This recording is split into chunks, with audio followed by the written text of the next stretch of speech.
speak it though, I speak it though. What's on your mind, it's deep though. I speak it though, we on the air, just take it there, I'ma take it there.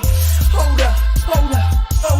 Yeah, I talk about it, but I'm real about it. I speak on it, but don't catch films about it. We can chop it up like it's nothing, baby. What's going on, everyone? We are back here live here on the OT Radio Show, and let me tell you something. We got a very good show for y'all today. Today, we are bringing in award-winning filmmaker, screenwriter, director, producer, and founder of Cebreiro Creative Productions.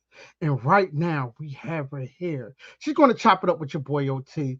You know, we're going to get a little bit of details of what she do, how she do things, and, you know, some of that good stuff. You know how OT do. But listen, y'all, this show right here is going to be good, man. We're going to have some fun, have definitely a lot of fun with it. And I think we have her up. Our producer said she is ready to come in and have a conversation with your boy OT. I am ready to have conversations with her.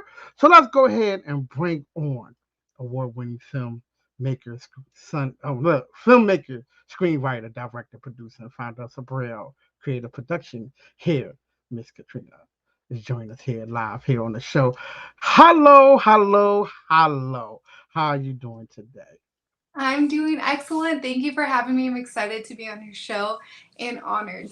Oh, listen, it is an honor to have you on. So let's go ahead and dive into who is Miss Katrina Cebreiro. Oh, I think I got the R. I got the two R's. I got it. I think you got it. Yes, so I'm a indie filmmaker. I started my career back like 13 years ago now. When I was in college, I did internships. I was interning at Conan, Warner Brothers. I did a bunch of internships before I got my first production assistant gig, and then I just started working my way up from there. I was working as an assistant, and then now I work as a producer, a production coordinator on music video commercials, as well as working on my own projects on the side as a filmmaker. I sold a screenplay a little bit ago, and I used that money to finance my indie TV series, which I'm here to promote and tell you guys about. I'd love for you guys to check out. And I just released the latest episode, the 4th episode, which is contains stories. So it's available right now on YouTube, but it's also on Prime Video and Tubi as well. Wow. Well, well, you know what? I can't really say nothing because you didn't already just spoke upon everything. Definitely everything. So let me ask you this. So how did you become interested in filmmaking? Yeah, it started definitely was just like my first interest as a child. I've always been interested in it since I was a little kid, and I would just make films with all the neighborhood kids and put them in my movies. And I, at the time, was just really thinking like this movie's gonna make it to the studios. This one's really good. And you like look back and realize, oh shit, these people don't know how to act. I don't know how to, you're just like putting together. But looking back on it, it's really funny. And I love that I was like so ambitious and thinking that this could really take it all the way. But that's where I got my start, just making it as a kid and putting other kids in my films. Hmm. So there's a quite, few titles that's attached to, right? You're a filmmaker, you're a screenwriter, you're a director, you're a producer. Tell me something that you enjoy about each of these roles. Yeah, each kind of like intertwines with each other. I think as doing multiple roles helped me bring my true vision to life. So I have like complete creative control when I'm doing multiple roles on my own project. Like writing is just like the blueprint, and directing, you got to put it together on the day under time constraints of a production, and then you get to see the whole edit and then put it together again for the final stage for the audience to view. So each like go with each other, and when you're directing, you know what you need for the edit session because of you've just taken it so far with producing and editing, and you just done different roles that you know what you need, as opposed to if I was just a director, I might have not known I need this shot to cut away to get that breather or to get a connection that the audience might need for visual reference. So they all kind of help each other. And then writing as well, you can take what you might need in the edit, and it goes back and forth. So I love So, all so, aspects. so, which of these roles do you enjoy the most? Ooh, that's kind of a difficult question. It's like what would I pick if I like can only pick one? I don't know. Right. It can be really hard. I enjoy each one for different phases. I really enjoy the writing process, but the trickiest part is getting yourself to sit down and write because it's like you always like have like, oh, I need to do this. I should be doing this or this. But it's like once you sit down and write, when I sit down and write, I really enjoy it, bringing the story life and visualizing all the possibilities that it can take and the audience reaction. And you're just picturing it. So I feel like writing is what is like my solid foundation in filmmaking. Okay, okay, I like that. I like that. I definitely like that because I mean, when you have so many roles, and because each of them is something is definitely a key component. And Hmm. I was thinking like probably like the filmmaking side, but the writing side, that's the creative side before we even get to anything. So yeah, I kind of like that. I like that. So give me I would say give me one thing because I know right now that we're gonna be talking about the promotion of your new show. That's out on Tubi and stuff like that. We want to get into that. But how important is it for your heritage, is represented in your projects? Yeah, I love to represent diverse characters with different ethnic backgrounds. I think growing up, I think we all have an experience if we're a minority that we didn't see ourselves represented on screen, um, in the way that we see ourselves. It was very stereotyped back in the day when we Hmm. were growing up. So I would love to just bring like different characters alive in stories. Like I think one of my main, I would love to tell stories that have to do with our culture, but I also Hmm. I'd love to put main characters in traditionally male white. It's usually a white Caucasian role because the lead Hmm. character back in the day has always been, what the studios thought would sell Yeah. universally, even overseas. But I would love to put like a diverse character, an ethnic character, just as the main character, and has nothing to do about their ethnicity. They're just able to be a main character, and they don't have to like, it doesn't have to be always about their culture. They can Yeah. just have the main character energy just for like sci-fi horror, just traditional roles that would go to a white Hmm. actor just because of overseas sales. I think now we're in a time where we want to see ourselves as the main Yeah. character, not Yeah. just as side characters on big films. So let's talk about that. So give me a personal experience that you had, especially either in filmmaking, screenwriting, or directing. Personal experience, Yeah. pertaining to what like You to know, to like, when you first, start your new film or just like the difficulties of it. Like give me something oh, personal that happened, or something like that. Not to get too in okay. depth. We ain't gonna get too in depth of it, but just give the listeners and people watching right now, a little bit of personal experience. Yeah, I think since I write, direct, produce, and then I also edit my own personal film projects, I think one of the tricky parts can be you're seeing this material so many times, you're seeing the dialogue so many times because you're workshopping your script, so you've already had it read out loud, so many times, and then now you're on set and it's being performed so many times. You got to do take care, so you're at least hearing it so many times. So I think on set, I remember in my last film, I was like, I don't even like the dialogue anymore. Like, this just sounds all like shit. Like, I just wanted to throw it all away. That sometimes, and I've read a book, like, comedians do this as well because they hear the joke so many times, it's no longer funny to them. Like, they're Hmm. jaded with the joke. Um, but when they say it in front of an audience with fresh ears, it gets a laugh. I'm like, oh, wait, you remember the comedic moment behind this joke, and then it brings it back to life. So I remember I was on set and I was like, I just want to throw away all this dialogue. And it was dialogue that I needed to be in the script. And my actor was like, no, no, this is good. Like, I got this. We got this. And I'm so glad it was Anna Marte in my latest film. Hmm. Played the cousin of the main character, and she was just like, no, no, we got this. This is good. Like, we're doing this. And I was like, okay. And I'm so glad because, like, when you edit, I'm like, I get you see it in a new light and you're like, oh, okay, actually, wait, I needed this. I can't believe I was about to cut, like, this whole Right. section because, but I think it just comes with time, learning what can and can't be cut, and just having collaborative people that are passionate about the project to kind of help you, because you're just doing different roles, and you're not sure anymore if this is complete shit, or if this is still viable and should still make it into Right. the production. So Oh man, yo, that is too funny. That is too funny. Well, I'm glad that you have people like, no, no, no, stop. This is good. This is good. Because I know, like you said, when you're watching it over and over again, you're like, you know what? This, this sounds like a piece of shit. You know what I mean? But other people be like, nah, this is actually good. So, I'm kind of happy about that. I definitely happy that you got a good team around you that be like, hold up, pause for a minute. It's actually good. So let's talk yeah, about your yeah. new project. Let's get into your new project that is on Tubi right now, stuff like that. How did this all come about? How did this project come about?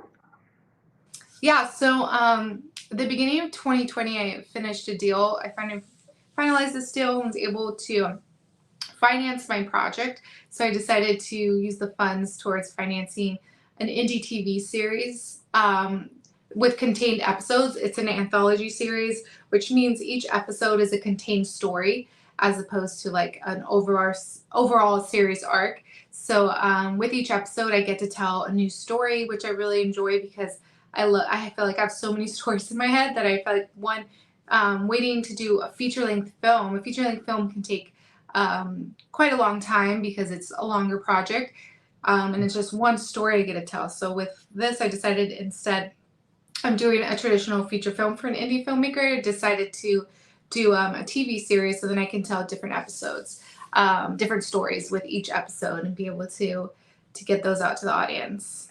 Okay, okay. So when so right now, so when is it that when you are on Tubi, because I know I see a lot of people on Tubi now, right? What Mm-hmm. makes your show different from the other shows that they're watching on Tubi? Because it's some good shows on Tubi, right? But then Yeah. it's some crappy shows on Tubi. What makes your show different, and how can like the audience get attached to your show?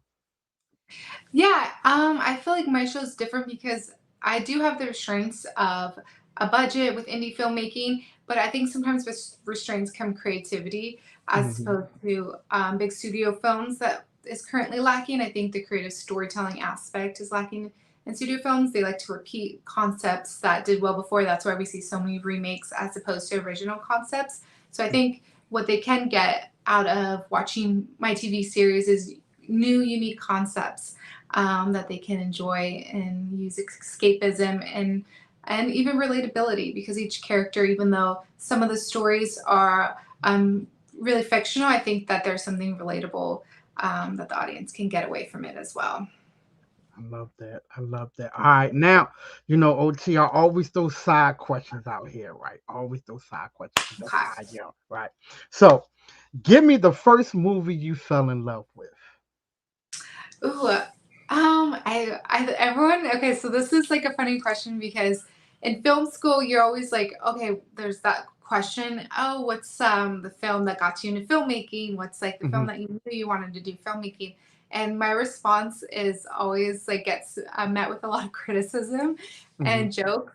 So I would say the first film that I really fell in love and I was like, this is what I want to do. This is what I want to get from the audience. It was The Sixth Sense. Ah, okay, I okay. I love Yeah. that film. It's one of my favorite films because of the twist at the end, and I feel like the Hmm. audience never saw it coming. I don't know. Did you see it coming? Because I just feel like I was so shocked. No, I did not see it coming. I did not see Mhm. it coming at all. Now, since that was one of your favorite friends, favorite films that you fell in love with, I gotta ask this other question. Can you recite a line from that movie? I mean, Ah, the most traditional line is "I see dead people," yeah, right? That's like such an iconic line. that is actually tell you the truth. You know what? That line till this day is still like scary when someone said like, "Yo, I see dead people." You be like, "What?"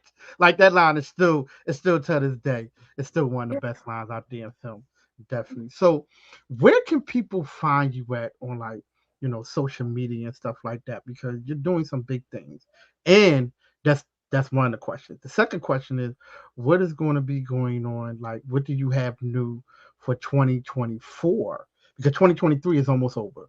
So I'm always looking to, the next year. What is people going to get from you in 2024 too? Yeah. So you can find me on social media. I'm pretty active on there with my film projects and my personal account, but I do post a lot of my filmmaking content. Um, that one's at Master Contender, and on Instagram on miscellanea.tv, which is the TV series Instagram. Yeah, follow me and I'll follow back. I love meeting new people and especially future collaborators as well. I love collaborating with new people. And then, yeah, as far as, dude, I can't believe 2023 is almost over. It's Yeah, insane. I feel like yeah, COVID was just yesterday, the pandemic. yeah, yeah. Isn't it Because when you crazy? think about it, like you sit back and you're like, wow, we just basically got out of COVID, right? I know. And it's like this year has gone by so fast, and it's like, wow, it's about to be 2024. Like I don't even think I had a summer, to be I honest with know. you. It don't even feel like we had a summer. Even though it was Yeah. hot, but it just felt like it just went by so fast that like you didn't get to enjoy certain things that you want to enjoy. You know, Yeah. yeah. Hmm. So that's why I say 2024 because 2023 just went by too fast for me. So right now, Yeah, it did. It did. I can't believe it's almost over. It's going to be, wow, yeah. we have a couple more months. I know, right? That's insane.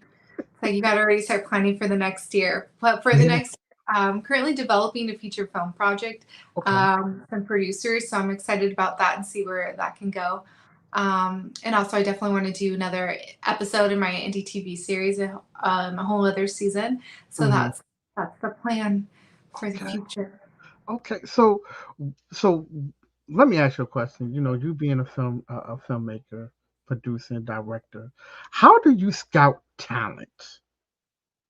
Like, what do you look for?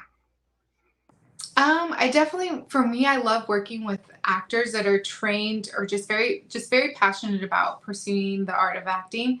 Um, if I see them like trained and just have a lot of experience, as opposed to, I think actors that like, oh hey, I'm interested in acting, or versus an actor that's been trained and's reached out to me. Um, Sometimes it's easier to go with people that I know, like okay, they've been trained, they've been doing this, they've been hustling. For me, it's like easier to collaborate because they already know how it is to be on set, the hustle, the long days, and everything that goes behind acting. Because sometimes people just see the glamorous part, which is Hmm. the red carpet, the fame, the fortune, but there's so much grunt work that goes into acting, especially just starting a career. So I love working with actors that are kind of like already been doing it mid-level in their career or even higher if they'll work with me. But yeah, I love working with beginner actors. They're super passionate and definitely got the hustle. Just I love working with people with the hustle, just that are I Right. know they're like that energy and they're just ready to do it. I like it. I like it. I like it. I like it.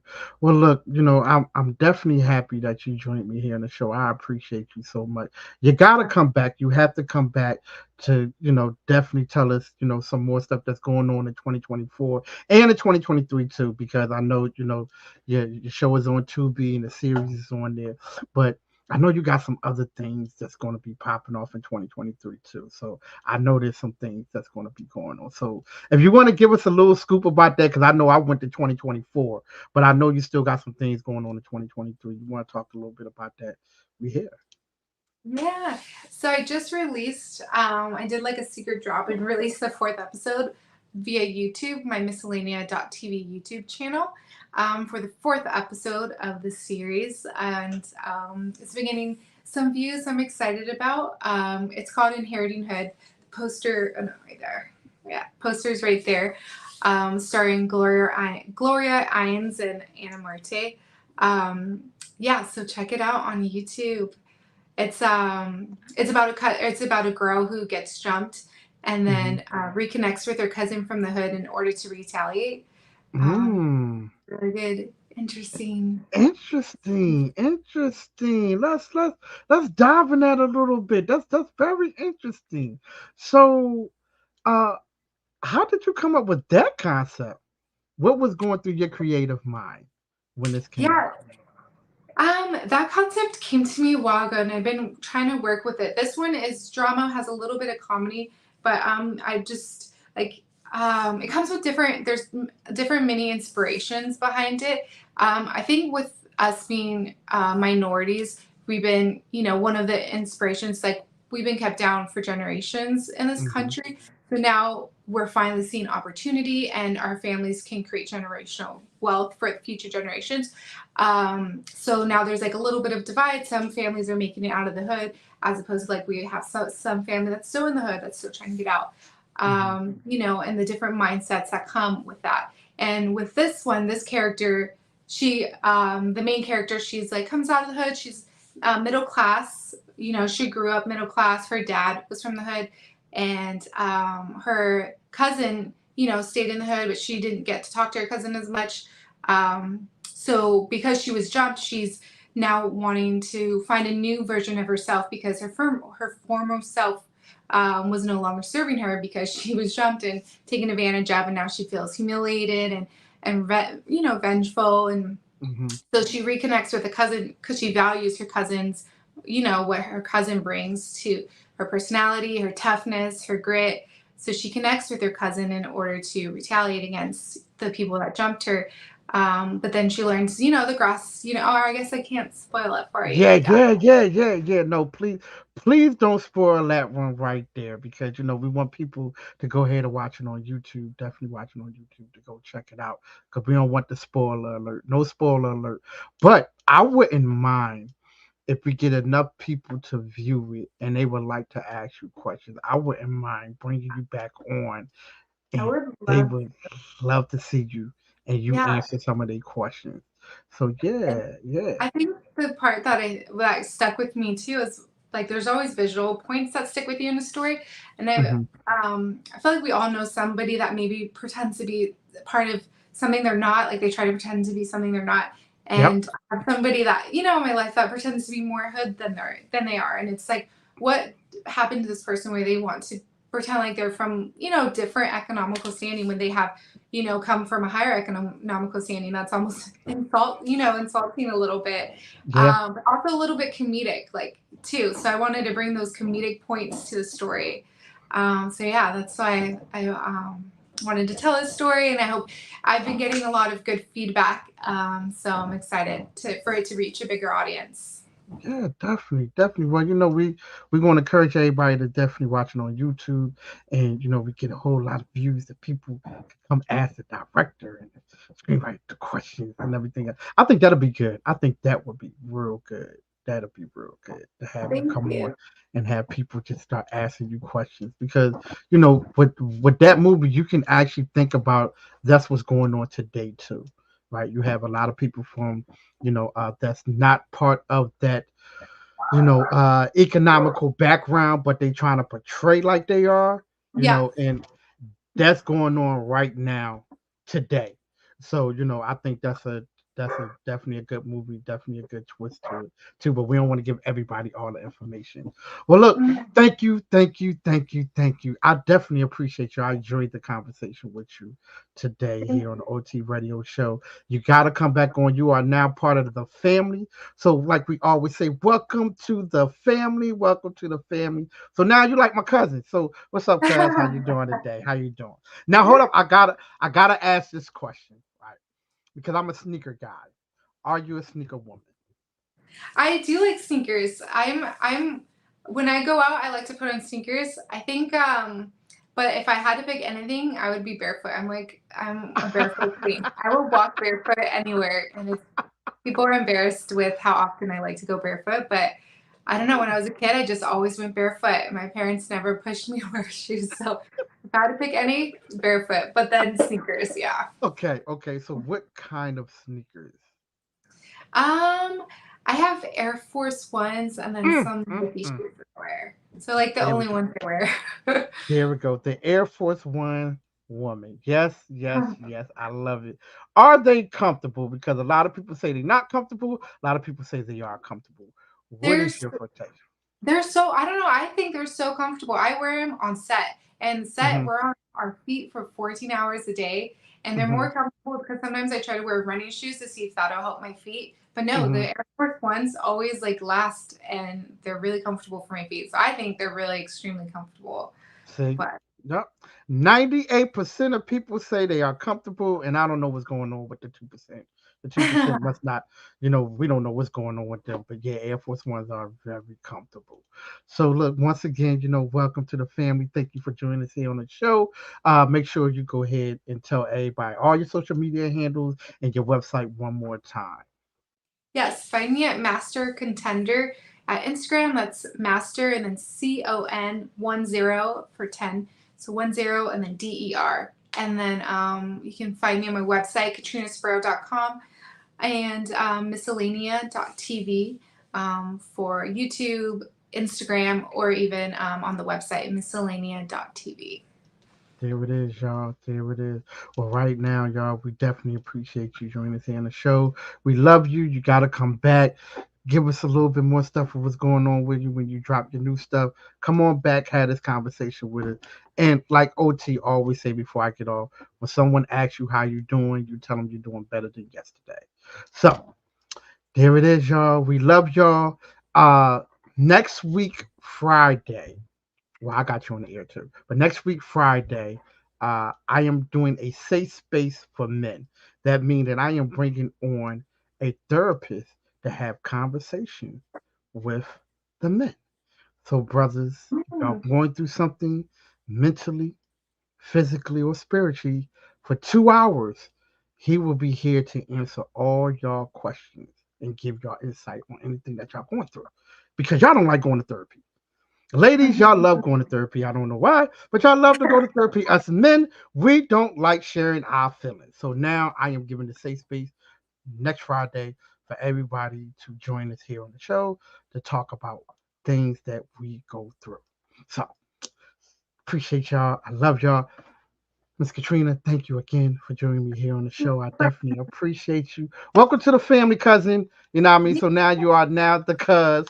So welcome to the Yes, family, cousin. Enjoy the rest of thank your you. day. You too. Have fun. All right, I'll talk to you later.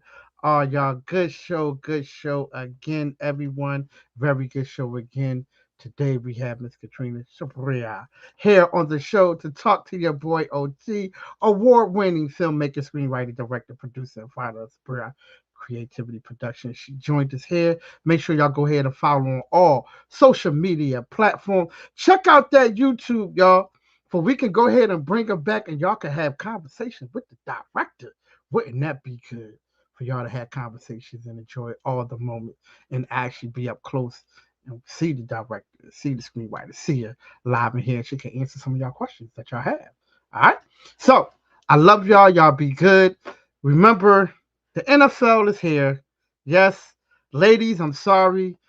The brothers are going to be watching the NFL on Thursday, Sunday, and Monday. So, ladies, y'all had us all year, and now 186 days. It's us. It's us.